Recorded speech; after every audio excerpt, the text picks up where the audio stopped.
Hi, this is Dr. Jacobson. In this video, I provide golden advice for passing the Adex CDCA REB exam. This video covers the periodontal scaling exam. This slide provides you with my background. I'm the author of Clinical Dentistry Daily Reference Guide. This book is a one-stop resource loaded with critical information for day-to-day clinical decision making. I wrote this book to help dental students and dentists better navigate the complexities of dentistry.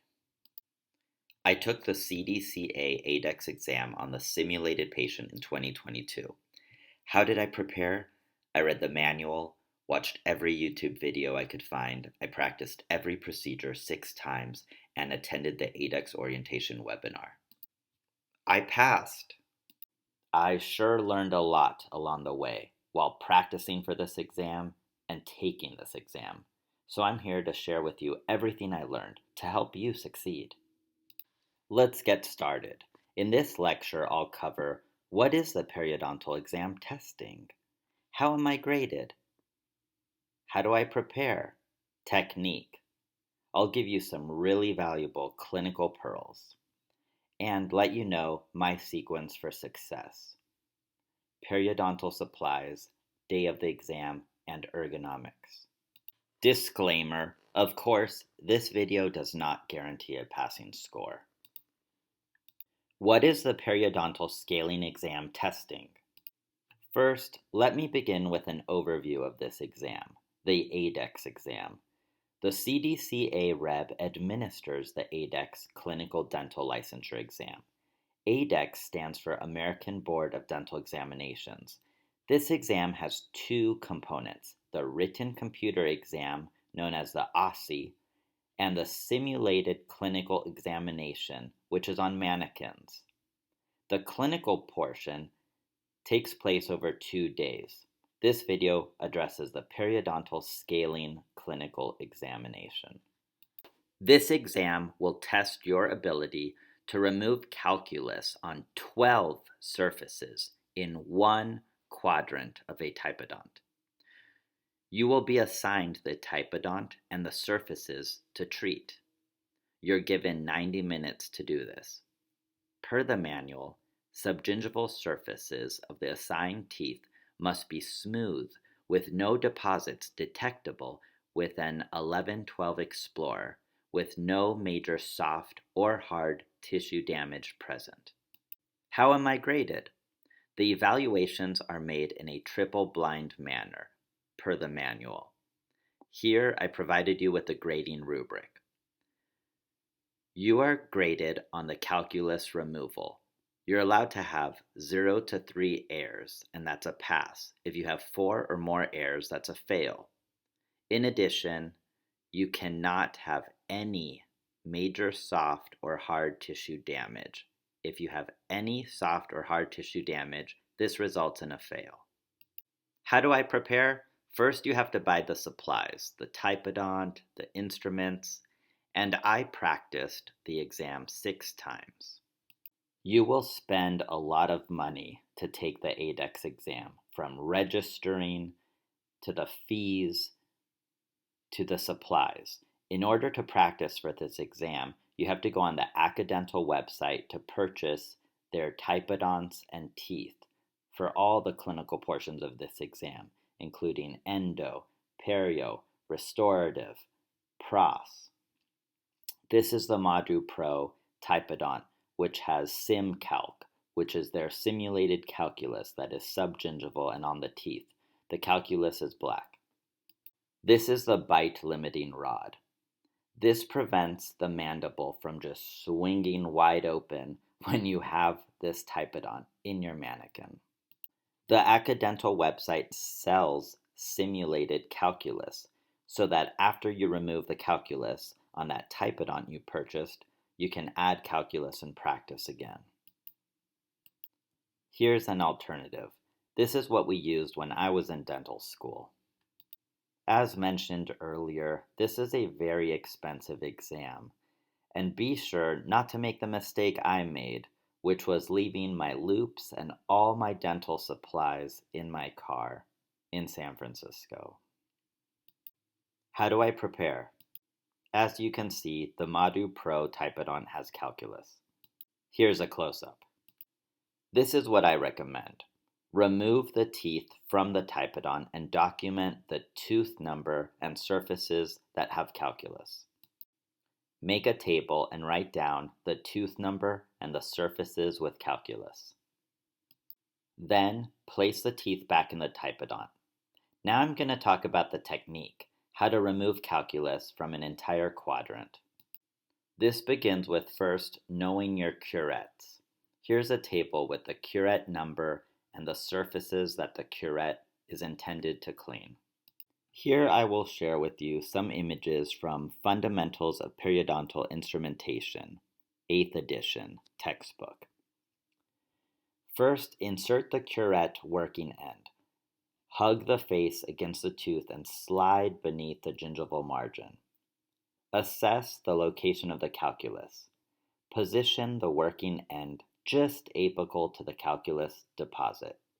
Then you want to cup the calculus with the curette. Lock the instrument and establish correct angulation by opening the face to 80 degrees. Then activate calculus removal stroke.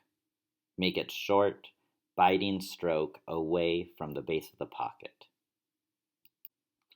Here is a nice image of a cross-section of the instrument going subgingivally.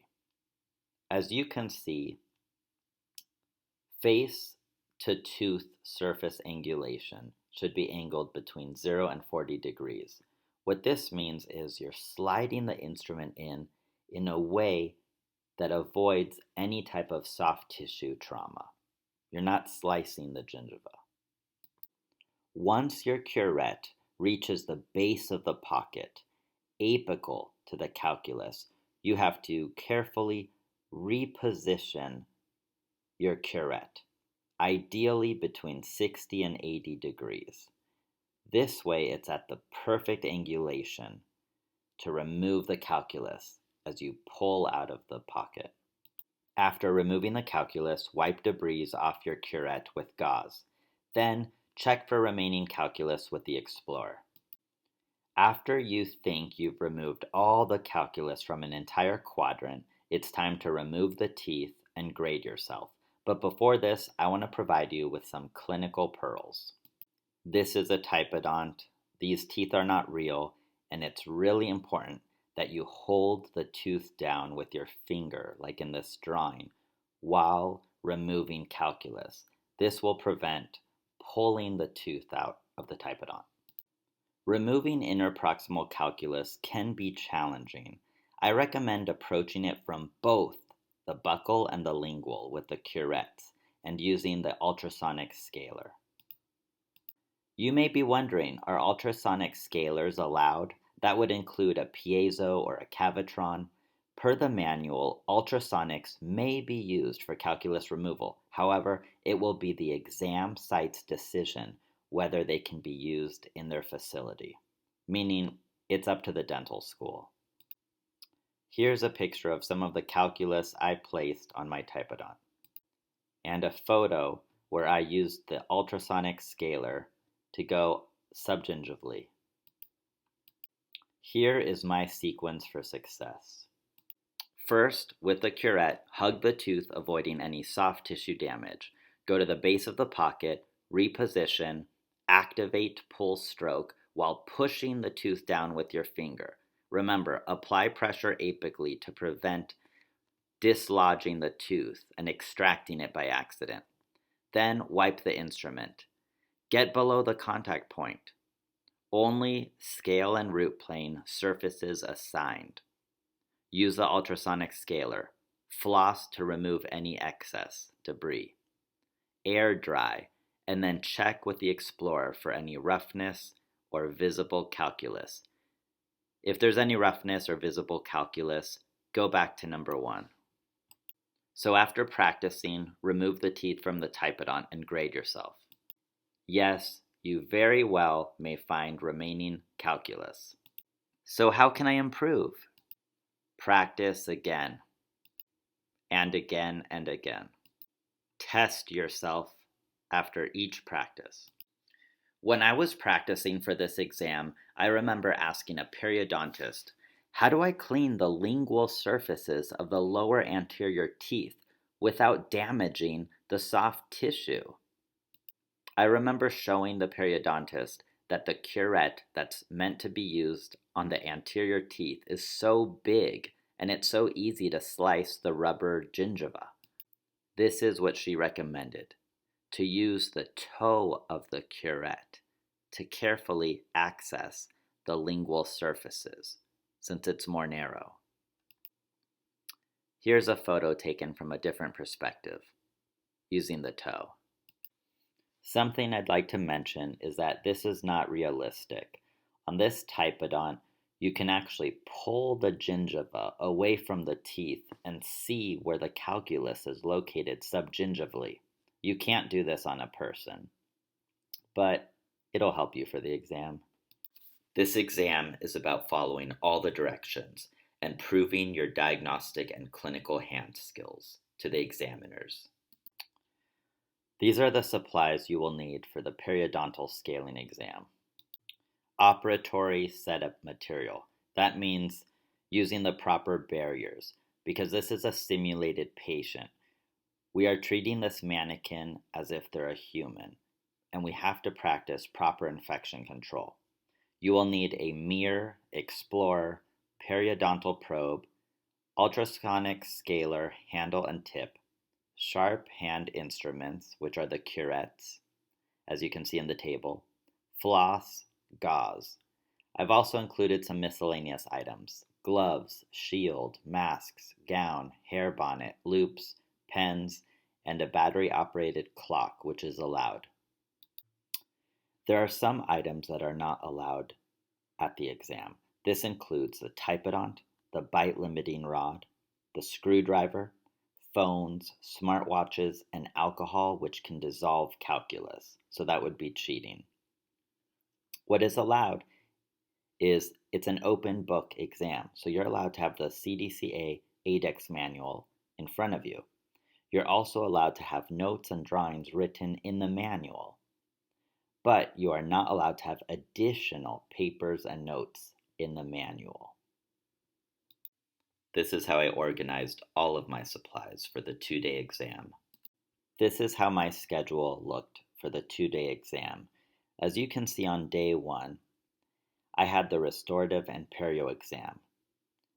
As mentioned, you have 90 minutes for the perio exam, which is plenty of time. I cannot emphasize this enough. Make sure that you read every word in the manual. Even though you're working on a simulated patient or a mannequin, you still want to use proper ergonomics. So relax your shoulders and arms. Then check if the patient's mouth is at or below your elbow. That's where you want it to be. We don't want the patient's mouth too high, because then our hands are above our elbow, like in the praying mantis position. First, determine what arch you're working in. For maxillary, the patient is supine with their chin up. And for mandibular, the patient is semi-supine with chin down.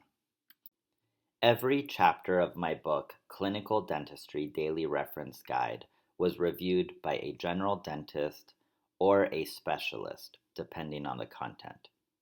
A periodontist reviewed my perio chapter. If you're interested in learning more about perio, this is what's covered in my perio chapter. Topics include diagnosis, when to refer a patient to a periodontist, the periodontal systemic connection, procedural steps including scaling and root planing, 1-month reevaluation, periodontal maintenance, and treating a periodontal abscess. I also provide visit note templates, how to assign a recall schedule, clinical pearls, and much more. My book's available on Amazon. Thank you for watching my video. I really hope it helps you pass the periodontal scaling exam. Also, check out my website for more student resources at williamjacobson.net.